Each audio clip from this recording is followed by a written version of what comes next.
Hey guys, I'm Justin Boggs, the co-founder and chief revenue officer of Marketplace Valet. We have been an Amazon seller since 2006 with over 400,000 reviews as a seller.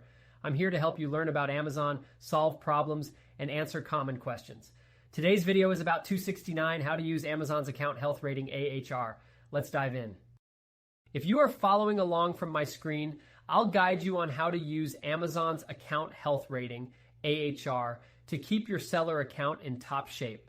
Start by logging into Seller Central and navigating to the Performance tab. Click on Account Health and you'll find your account health rating, which is displayed on a scale from 0 to 1,000. A higher number means better performance. Amazon uses this rating to assess various aspects of your account, including customer service, shipping performance, and policy compliance. Check out the AHR dashboard to see how you're performing in different areas.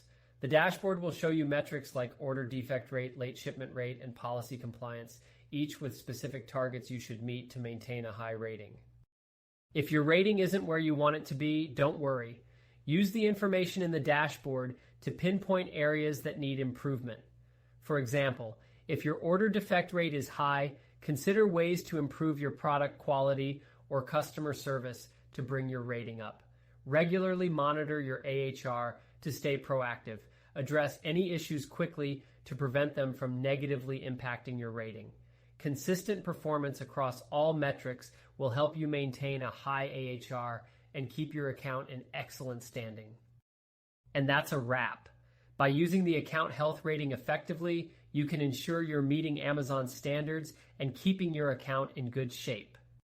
If you have any questions, feel free to check us out at marketplacevalet.com. Like and follow us for more helpful Amazon content. Thanks for watching this video.